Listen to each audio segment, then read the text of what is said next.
যে দেখুন হাঁড়িতে করে মেখে রান্না করলে কতটা সুন্দর হয় দেখতে। যেমন দেখতে সুন্দর হয়েছে, খেতেও কিন্তু খুবই ভালো লাগবে। এইভাবে রান্না না করে খেয়ে থাকলে একবার অন্তত রান্না করে খেয়ে দেখুন, খেতে অসাধারণ লাগবে। নমস্কার বন্ধুরা, আপনাদের সবাইকে অনেক অনেক স্বাগত জানাই কাজলি ভিলেজ ফুড রান্নাঘরে। আজকের ভিডিওটা বানাচ্ছি আমি বাবার বাড়িতে এসেছি 2 দিন হলো। তো এসে ভাই নিয়ে আসছে সকালবেলা যায় 1 কিলো খাসির মাংস। এই খাসির মাংসটা আজকে মা রান্না করবে, আমি পাশে থাকবো। মাংসটা একটু বেছে কুচে ছোট করে কেটে দেব। আর বাবাদের এইদিকে খাসির মাংসে কিন্তু অনেক চর্বি থাকে আর বড় বড় খাসি বিক্রি হয়। এই যে দেখুন কতটা বড় বড় দিয়েছে দেখুন। এগুলো এবার ছোট করে কেটে নেব।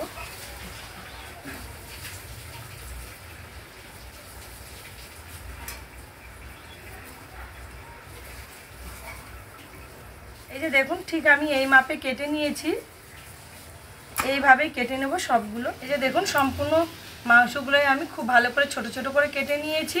আর এখানে চর্বিগুলো আমি ছোট করে কেটে নিয়েছি। এই চর্বিগুলো এবার একটু গরম জলে ভিজিয়ে রাখবো।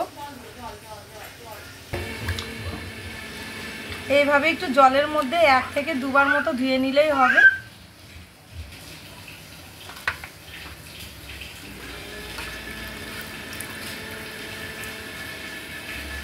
আমাদের এই বাড়িতে বেশিরভাগ হাঁড়িতে করে মাংস রান্না হয়, মানে খাসির মাংসটা। তো হাঁড়িতে করে এবার মা হাঁড়ির মধ্যে মাংসটা ধোয়া মাংসটা নিয়ে নেবে।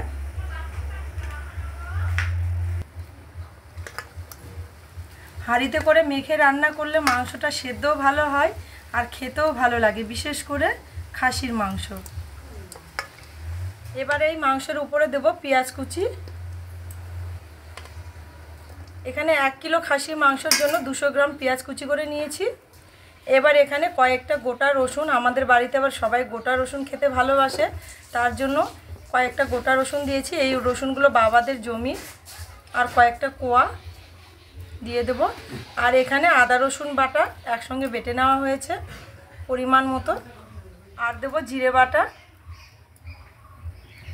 আর দেব ধনে বাটা।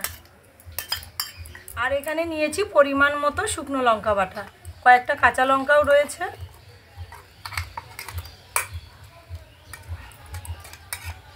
এবার একবারে রান্নার জন্য দেব পরিমাণ মতো লবণ, দেব হলুদ গুঁড়ো।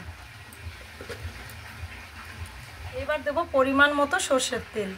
সর্ষের তেলটা একবারেই দেওয়া পড়বে, পরে আর দেব না, তাই একটু আন্দাজ মতো দিতে হবে। অনেক চর্বি জাতীয় মাংস, তার জন্য খুব বেশি তেল দেওয়ার দরকার নেই। এবার মা সব কিছু একসঙ্গে খুব ভালো করে মেখে নেবে।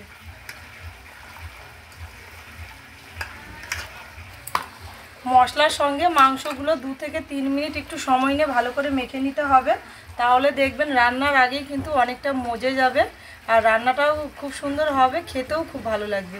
আপনারা এইভাবে না রান্না করে থাকলে একবার রান্না করে খেয়ে দেখুন, দেখবেন খুব ভালো লাগবে।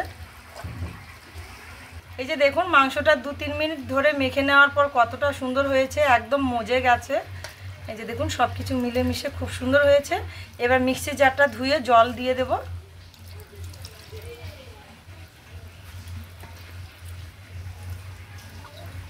মাংসগুলো সেদ্ধ করার জন্য এখানে আমি গরম জল নিয়েছি। গরম জল দিলে কিন্তু খুব ভালো হবে। অবশ্যই আপনারা খাসির মাংস রান্না করার সময় যে মাংসটা সেদ্ধ করবেন সেই জলটা যেন গরম হয়, দেখবেন রান্নাটা খুব ভালো হবে আর খুব ভালোভাবে সেদ্ধও হবে। এই যে দেখুন এবারে এই মাপে জল দিয়েছি, এই জলে কিন্তু খুব সুন্দরভাবে সেদ্ধ হয়ে যাবে। এবার এই হাঁড়িটা বসিয়ে দেবো উনুনে।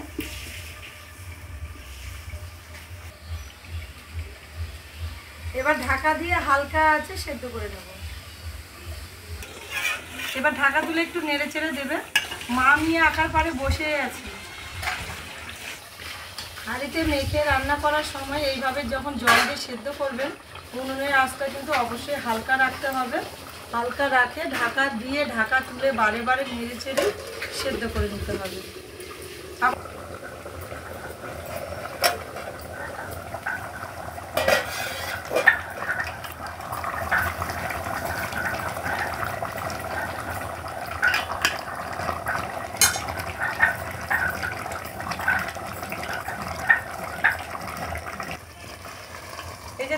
ঢাকা তুলে মাংসটা খুব ভালো করে মা একটু টাইম ধরে নেড়েচেড়ে নিয়েছে, অনেকটাই ঘন হয়ে এসেছে গ্রেভিটা।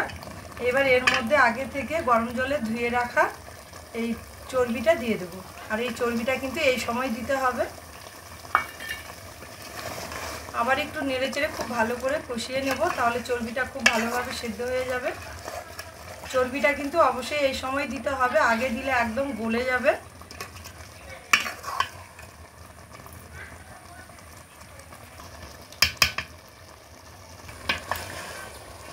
এই যে দেখুন কতটা সুন্দর হয়েছে, দেখতে কিন্তু দারুণ লাগছে।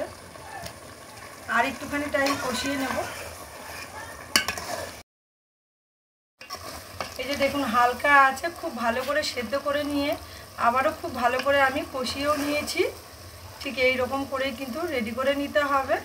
এবার এর মধ্যে সামান্য একটু গরম জল দিয়ে দেব।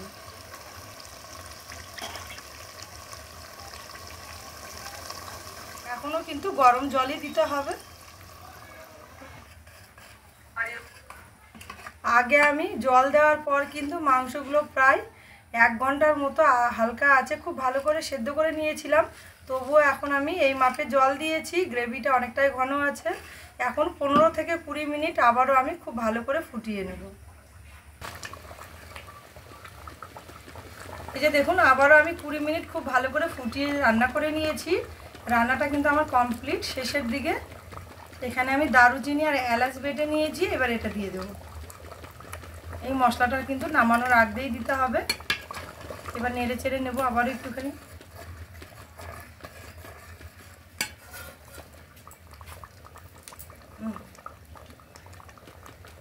এই গরম মশলাটা দেওয়ার পর নেড়ে চেড়ে সঙ্গে সঙ্গে ঢাকা দিয়ে দেব, তাহলে খুব সুন্দর একটা ফ্লেভার হবে। নামিয়ে নেব। গরম মশলা দেওয়ার পর উনুন থেকে নামিয়ে নেওয়ার পর ঢাকা দিয়ে কিছুক্ষণ রেস্টে রেখে দেবেন, মানে দমটা বসার জন্য। তাহলে দেখবেন মাংসের থেকে খুব সুন্দর একটা ফ্লেভার আসবে, খেতেও খুব ভালো লাগবে।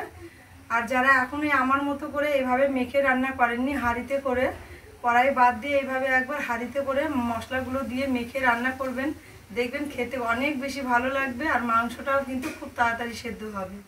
আর মাংস সেদ্ধ করার জন্য অবশ্যই গরম জল ব্যবহার করবেন। এবার ঢাকাটা তুলে নেব। এই যে দেখুন রান্না করে নিয়েছি, আর কতটা সুন্দর হয়েছে দেখুন, একদম অনুষ্ঠান বাড়ির মতো হয়েছে।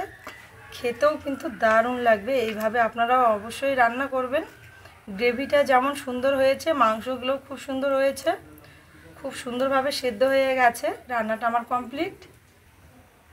আশা করি আমার এই মাংস রান্না, মানে আমিও রান্না করেছি, মাও করেছে, তো আশা করি আপনাদের অনেক বেশি ভালো লেগেছে। আর ভালো লাগলে অনেক অনেক বন্ধুদের সঙ্গে অবশ্যই শেয়ার করবেন আর আমার পাশে থাকবেন। সবাই খুব ভালো থাকবেন, সুস্থ থাকবেন। আবার দেখা হবে নতুন রেসিপি নিয়ে।